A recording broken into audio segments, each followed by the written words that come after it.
haki zetu ndani ya Kristo. Ndio ujumbe ambao tunaenda kuangalia asubuhi yetu ya leo. Tutaanza kusoma maandiko matakatifu katika waraka wa kwanza wa Yohana sura yake ya 3 mstari wa kwanza na wa pili. Waraka wa kwanza wa Yohana sura yake ya 3, tutasoma kuanzia mstari wa kwanza, tutaendelea kusoma mpaka ule mstari wa pili. Biblia inasema, tazama ni pendo la namna gani alilotupa Baba, kwamba tuitwe wana wa Mungu, na ndivyo tulivyo. Kwa sababu hii ulimwengu haututambui, kwa kuwa haukumtambua yeye. Wapenzi, sasa tu wana wa Mungu, wala haijadhihirika bado tutakavyokuwa, lakini twajua ya kuwa atakapodhihirishwa tutafanana naye, kwa maana tutamwona kama alivyo. Warumi sura ile ya 8.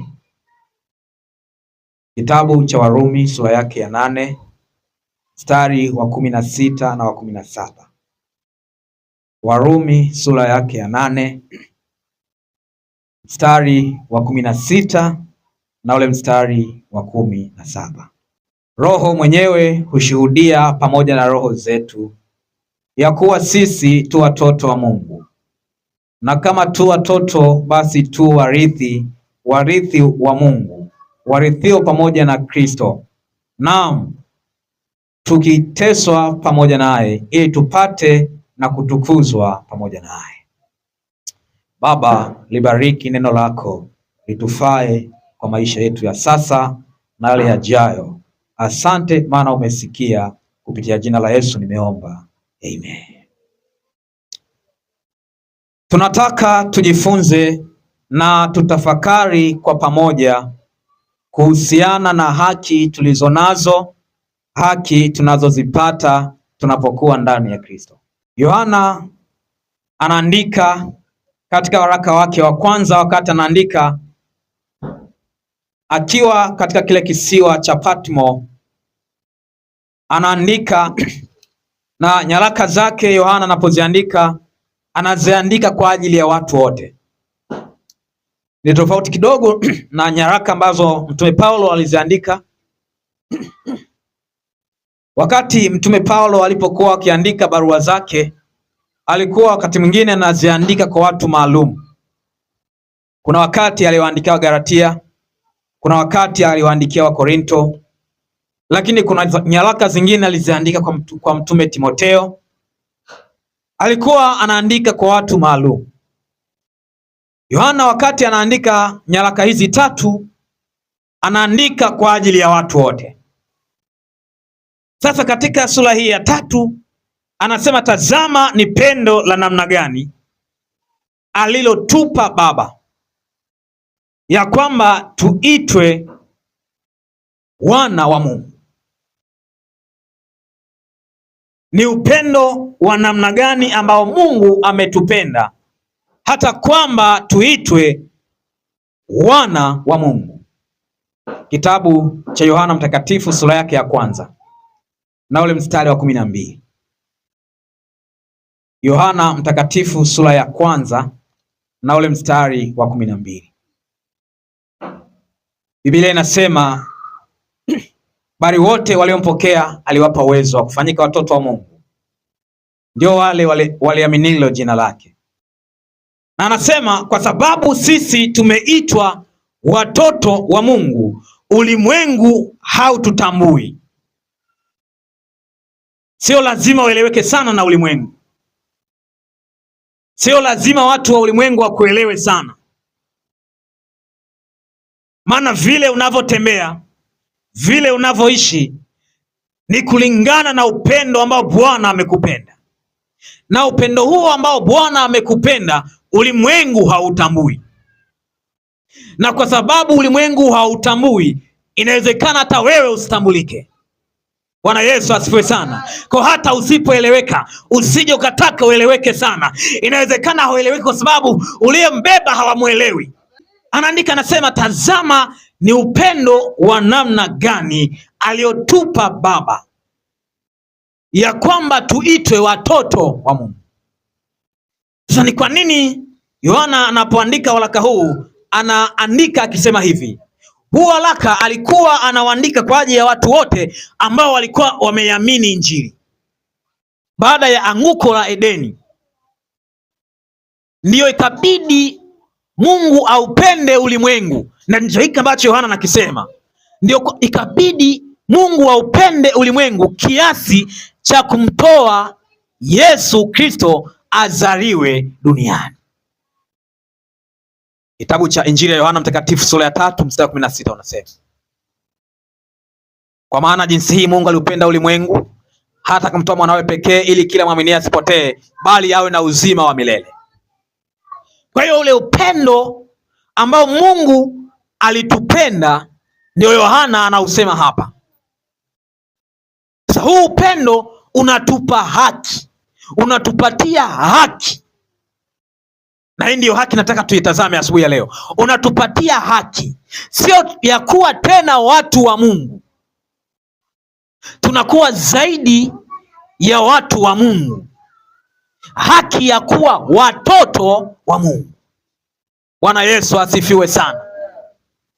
Haki ya kuwa watoto wa Mungu, hii ni haki tunayoipata tunapomwamini Kristo. Tunapokuwa ndani ya Kristo tunapata haki ya kuwa watoto wa Mungu. Kwa wewe unapokuwa unatembea mtaani kwako, unatembea ukiwa sio tu mtu wa Mungu, wewe ni mtoto wa Mungu. Bwana Yesu asifiwe sana. Una wasiwasi gani? Watoto. Sasa yule ambaye amepata haki ya kuwa mtoto wa Mungu ana nafasi ya kurithi. Bwana Yesu asifiwe sana. Na ndio maana nasema kwamba kwa maana jinsi Mungu aliupenda ulimwengu hata akamtoa mwanawe pekee, ili kila mwamini asipotee, bali awe na uzima wa milele. Uzima wa milele ni urithi ambao tunaupata baada ya kumwamini Yesu Kristo. Bwana Yesu asifiwe sana. Sasa uzima wa milele unakuwa nao mara tu unapomwamini Yesu Kristo. Na unapokuwa unatembea, hata mashetani yanakuwa yanajua kwamba huyu mtu anayetembea, anayepita hapa saa hii sio mtu wa kawaida, ni mtu ambaye ndani yake yuko Mungu wa miungu, anakaa ndani yake. Bwana Yesu asifiwe sana. Kwa hapo hautakiwi kutembea kwa unyonge, kwa sababu wewe umepewa haki ya kuwa mtoto wa Mungu. Umepewa haki ya kuwa mtoto wa Mungu, na unapokuwa mtoto una haki ya kurithi mambo ya Baba. Watu ambao tumemwamini Kristo ni warithi wa siri za Mungu, ni warithi wa baraka za Mungu. Tunapewa haki ya kurithi yaliyo ya Mungu. Kwa hatupaswi kutembea kama watu ambao ni wanyonge. Kwa sababu tu tumemwamini Kristo, tuna haki ya kurithi yaliyo ya Kristo. Bwana Yesu asifiwe sana. Baraka ambazo ziko ndani ya Kristo tunapata haki ya kuzirithi, kwa sababu tumekuwa watoto wa Mungu. Kwa uponyaji ni haki yetu, baraka ni haki yetu, amani ni haki yetu, furaha ni haki yetu. Haleluya, haleluya. Hautaki kuwa mtu usiye na furaha, kwa sababu umemwamini Kristo. Ukitembea sawasawa na Kristo, furaha ni haki yako, amani ni haki yako, ulinzi ni haki yako, kila kitu kilichochema ni haki ya kwako. Kwa hayo yanapatikana ndani ya Mungu. Bwana Yesu asifiwe sana. Haleluya, haleluya. Ndio anasema tazama ni pendo la namna gani alilotupa Baba, ya kwamba tuitwe watoto wake. Ukiendelea pale mstari wa pili anasema kwamba kwa sababu hiyo ulimwengu haututambui. Unajua ulimwengu haukutambui kwa sababu gani? Ni kwa sababu hii imani tulionayo ndani ya Kristo, sometimes it can be like a craze. Inaweza kama mtu ukaonekana kama akili hazipo, lakini zipo. Ila imani inakutuma kuamini kwamba Mungu anaweza kufanya hata mambo yasiyowezekana. Ukishajua haki yako, ukishaijua haki yako ndani ya Kristo, unakuwa na haki ya kuamrisha. Bwana Yesu asifiwe. Unakuwa na haki ya kuamrisha chochote unacho, hata ukiwa kwenye biashara yako. I need to give you this secret. Hata ukiwa kwenye biashara yako, umekaa pale pamedolola namna hii, you can call the customers. Unaweza kuita wateja na wakaja pale. Bwana Yesu asifiwe sana. Uko darasani unasoma, unaona hauelewi, unaweza kaamrisha masomo yakaeleweka kwako. Bwana Yesu asifiwe sana. Kwa nini? Kwa sababu wewe ni mtoto, ni zaidi ya hivyo unavyojiona, ni zaidi ya vile ambavyo watu wanakuona. Kwa sababu wewe ni mtoto wa Mungu. Haki yako ni kurithi yaliyo ya Mungu. Bwana Yesu asifiwe sana. Mungu ambaye ni baba yako, yeye hana kawaida ya kushindwa, hana kawaida ya kushindwa. Don't claim failures. Usitangaze kushindwa. Sasa wewe ni mtoto wa Mungu. Haki yako ni kuwa mtoto wa Mungu, na unapokuwa mtoto wa Mungu una haki ya kurithi baraka za Bwana. Bwana Yesu asifiwe sana. Mimi nataka nikwambie hivi, hata wale wanaosubiri kumwona Mungu wakipewa mafuta ya upako hawajui haki yao ndani ya Mungu, hawajui haki yao ndani ya Kristo. Bwana Yesu asifiwe sana. Watoto wetu sisi hatusubiri watuhonge ndio tuwape vitu wanavyovitaka. Mwanangu asubiri anipe kitu ndio nimpe kitu. Hata wakati ambao amenikosea mimi nawajibika kumtendea vizuri. Bwana Yesu asifiwe sana. Haleluya, haleluya. Sasa watu wengine wanajua kabisa Mungu wa mbinguni ni baba yao, wana haki ya kurithi mambo ya kwake, halafu wanataka mpaka wapewe maji waoge maji ya upako ndio wapate baraka za Bwana. Wewe ukishakuwa mtoto wa Bwana, ukishakuwa ndani ya Kristo, una haki ya kurithi. Hautaki kufanya chochote zaidi ya kumwamini tu Mungu aliye juu. Bwana Yesu asifiwe sana. Wewe tu uamini tu, kazi yako ni kuamini, na sisi tumefanyika kuwa watoto kwa njia ya imani. Bwana Yesu asifiwe sana. Ni kwa njia ya imani. Tumefanyikaje kuwa watoto wa Mungu? Tumefanyika kuwa watoto wa Mungu kwa njia ya imani. Kwa njia ya imani. Na kwa njia ya imani gani? Imani gani imetufanya kuwa watoto wa Mungu? Ni imani ya kumwamini Yesu Kristo kuwa Bwana na Mwokozi wa maisha yetu. Na ndio maana katika Yohana sura ya kwanza mstari wa 12 amesema, bali wote waliompokea amewapa uwezo wa kufanyika watoto wa Mungu. Kwa kila mtu ambaye amemwamini Kristo kuwa Bwana na Mwokozi wa maisha yake ndiye aliyefanyika kuwa mtoto wa Mungu. Na unapokuwa tayari umefanyika kuwa mtoto wa Mungu, ndio kwamba una haki ya kurithi yaliyo ya Mungu. Bwana Yesu asifiwe. Haleluya.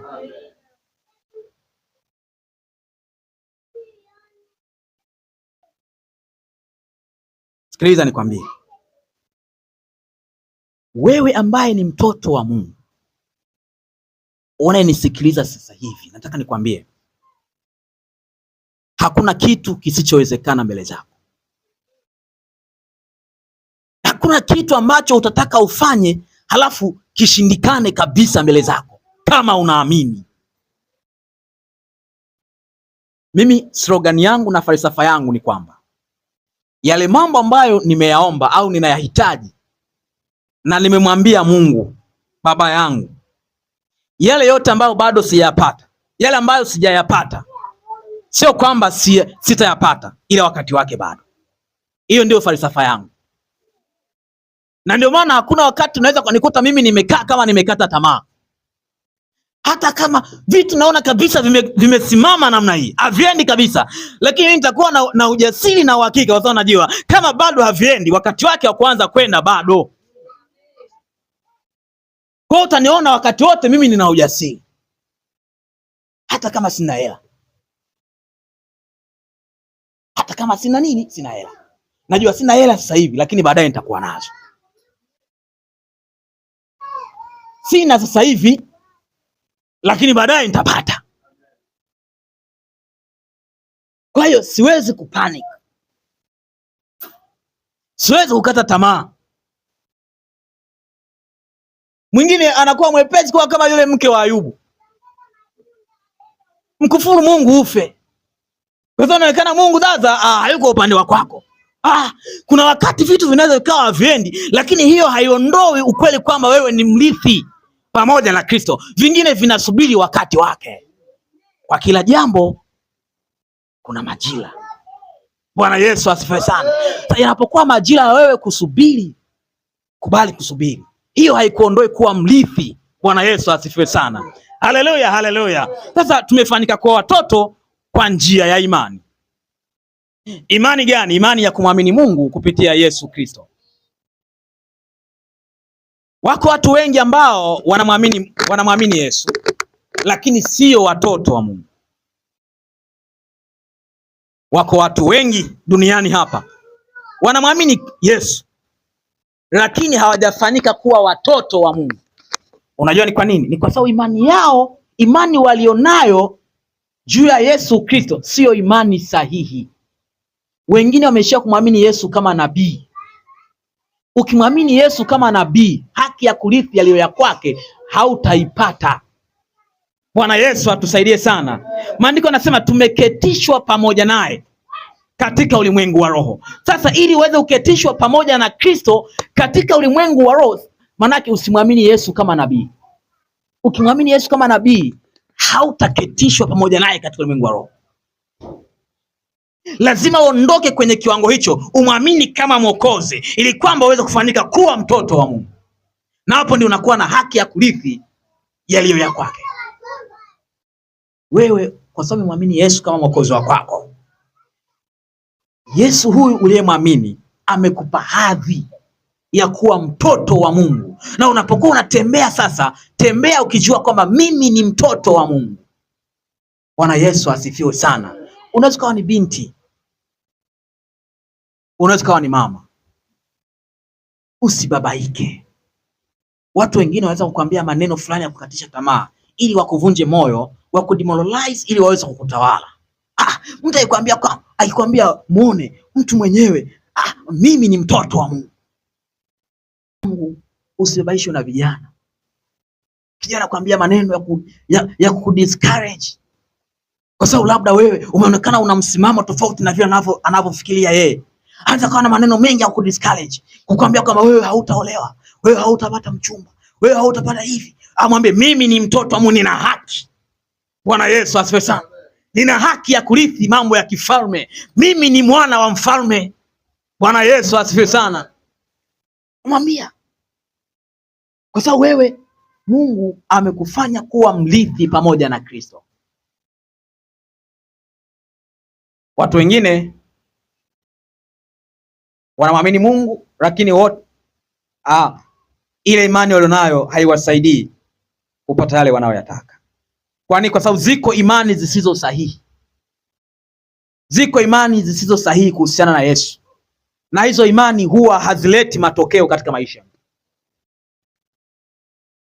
Tuangalie kitabu cha Wafilipi sura yake ya 3 mstari wa 20 na 21. Ile ni jambo la pili ambalo ni haki yetu.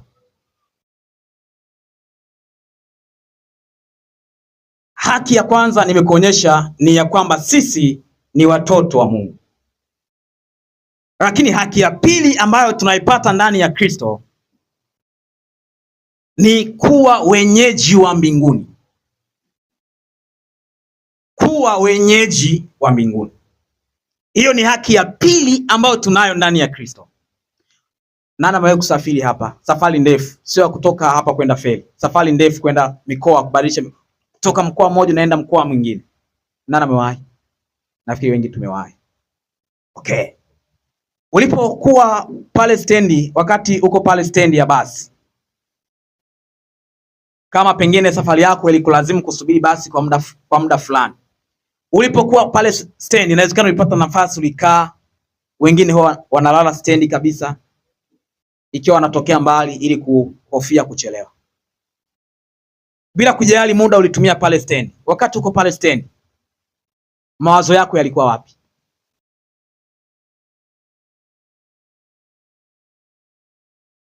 Mimi nikiwa stendi muda wote na niko pale, mawazo yangu yako kule ninakoenda. Nawaza kule ninakoenda, mazingira yake nitakuta yakoje? Je, jambo naloliendea litafanikiwa? Ninawaza tu kule ninakoenda. Bila shaka nawe ndivyo ilivyo. Watanipokeaje? Kama umepewa na zawadi, unawaza ile zawadi, unawaza vitu kuhusiana kule unakoenda. Unakuwa mwenyeji wa kule unakoenda wakati bado haujafika. Uko stand umekaa, inawezekana umekaa kwenye kiti pale unasubiri basi, lakini tayari umeshakuwa mwenyeji kule. Umeshaanza na kuwaza namna utakavyozungumza na wale watu watakao kupokea kule, namna utakavyohadithia yale mambo leo yaacha kule ulikotoka. Tayari uko kule. Bwana Yesu asifiwe sana. Na sisi hapa duniani, hapa ni kama stendi. Bwana Yesu asifiwe sana. Hapa duniani ni kama stendi. Wenyeji wetu huko mbinguni. Haijalishi utaishi miaka mingapi hapa duniani, lakini wewe hata ukiishi miaka 100 hapa duniani, maandiko yanasema kwa sababu umeamini Kristo, wenyeji wako huko kule mbinguni. Bwana Yesu asifiwe sana. Wenyeji wako ni kule mbinguni. Kwa unapotembea hapa duniani, tembea ukijua kabisa hapa duniani mimi ninapita, wenyeji wangu mahali ambapo nitaishi maisha mengi, nitaishi miaka mingi, ni kule mbinguni. Bwana Yesu asifiwe sana. Haleluya, haleluya. Unapokuwa pale stendi, kama hujakata tiketi, ile hela ya tiketi utaitunza kweli kweli. Hata kipita kitu kizuri nakitaka, ile hela ya tiketi hautumii. Unajua nikitumia hii hela safari yangu haiko tena. Nikitumia hii hela kwenda kununua chips mayai, safari yangu imeharibika tena. Wataniacha hapa hapa. Sitasafiri. Wenyeji wako sio hapa. Wenyeji wako ni kule mbinguni. Kwa hakika unapoishi maisha yako wewe kama mtu ambaye wenyeji wake ni kule mbinguni, sio hapa duniani. Haleluya, haleluya. Wakati ule unapokuwa stendi, kama tiketi umekata, utatunza ile tiketi yako isipotee. Bahati nzuri siku hizo wameturahisishia, wanaweza ukikata tiketi unapewa na message kwenye simu. Angalau ukipotea ile karatasi unaweza kuonyesha kwenye simu. Lakini lazima uhakikishe unajiweka katika mazingira ambayo safari yako itafanyika. Haleluya, haleluya. Pamoja na kwamba wakati ukiwa pale utakuwa unawaza kule unakoenda, lakini bado utahitaji kuhakikisha kwamba unafanya kila kitu ili safari yako ifanyike.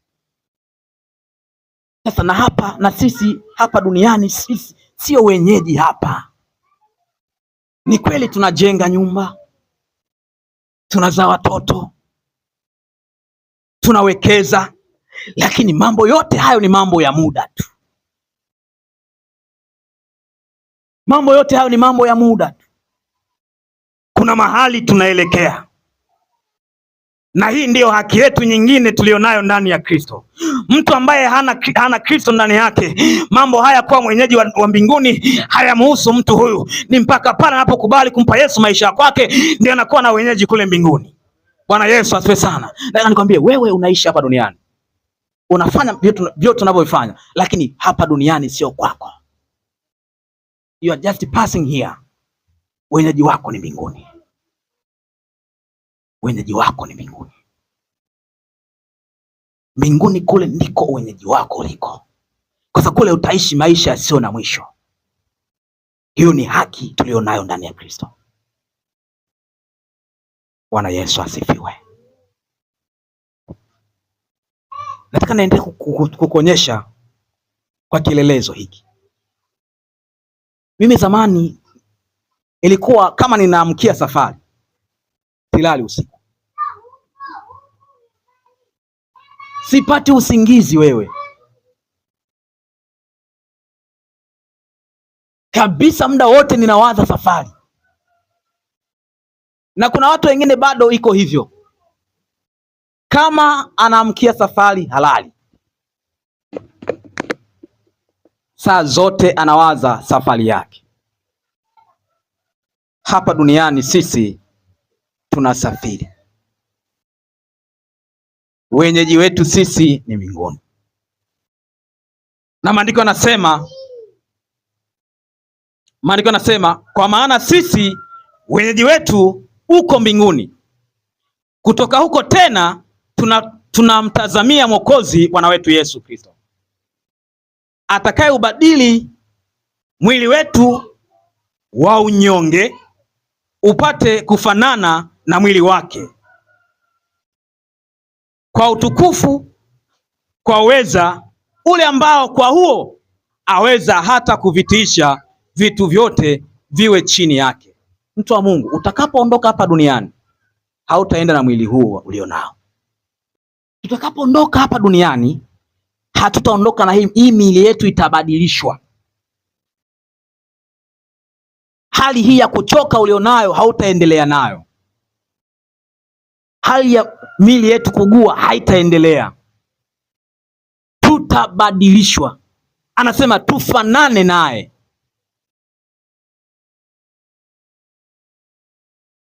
Bwana Yesu asifiwe sana. Kuna watu wengine wanasema kule mbinguni kutakuwa na kuoa na kuolewa, si mtu akitenda mema hapa duniani kule mbinguni atapewa wake wengi. No, hivyo vitu havipo. Tukienda kule mbinguni itakuwa ni kumsifu Mungu tu, wenyeji wetu uko kule. Bwana Yesu atusaidie sana. Kwa hakikisha unatembea kama mtu ambaye wenyeji wako uko mbinguni. Nataka nimalizie kusema kwamba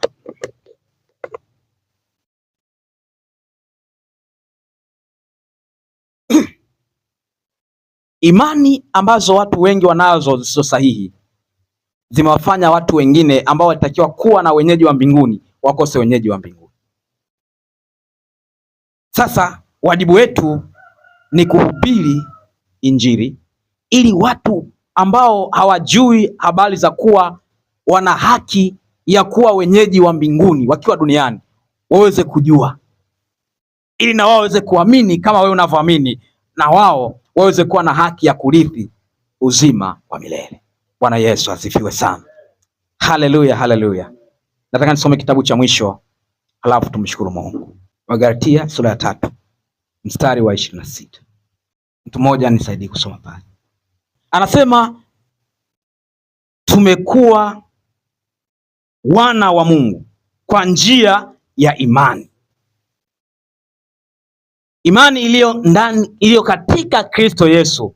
Kwa hiyo imani sisi tumekuwa watoto wa Mungu. Mwambie jirani yako, wewe ni mtoto wa Mungu.